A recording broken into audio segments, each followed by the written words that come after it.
What's up, Prize Fight fans? I'm Brian Tong, and we've got a battle between two phones that you've all been dying to see face off. In this week's Prize Fight, it's a showdown between the BlackBerry Storm and the Apple iPhone 3G. Now, our judges for this fight are senior editor Kent German, senior editor Bonnie Cha, and yours truly.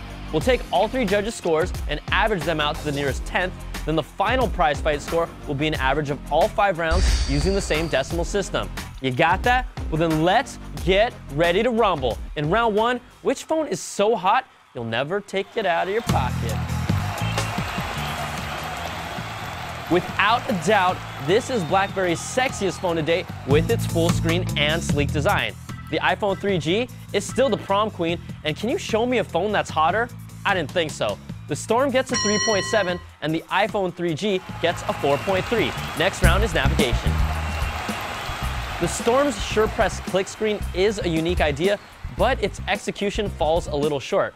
Now when you type, you have to wait for the click screen after each press to type the next letter. It completely slows down any texting, which is maddening, and on top of that, the keyboard kind of feels cramped. The biggest is jumping through the OS. It's slow, and even after the firmware update, there are still some graphical bugs.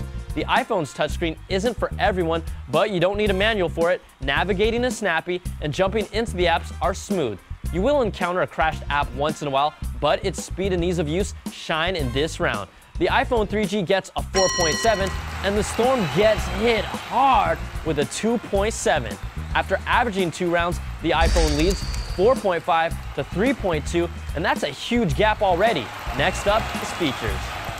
There's no Wi-Fi on the Storm, but it has stereo Bluetooth. You're getting a full GPS solution, the messaging capabilities that BlackBerry users expect, and the basic features we keep beating on the iPhone for not having. Plus, their App Store will be coming around spring 2009.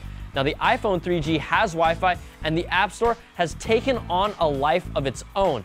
But it's been over a year, and the iPhone still doesn't have basics like multimedia messaging, voice command, and video recording.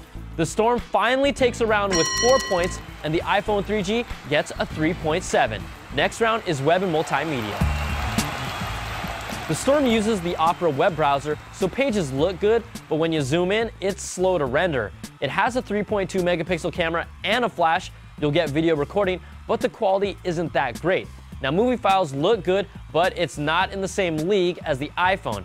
Apple's multimedia phone has set the standard for a touchscreen browser. Safari is the best mobile web browser. Its music player is easy to use, and video playback is unmatched in quality. I still can't get over how nice the movies look on this thing. The iPhone 3G lands another blow, taking this round 4.7 to 3.3.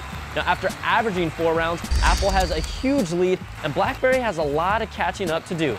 The final round that decides it all is call quality and performance. The Storm sounds great on the Verizon network, but the weather report reads slow-moving storm. Don't believe the TV ads. Getting around this device is slow, and it hurts it from reaching its potential. The iPhone's call quality on AT&T is solid, but if you're using one, you all know about the drop calls, but its overall speed and performance give it the edge. The iPhone 3G gets a 3.7, and the Storm gets a 3.3.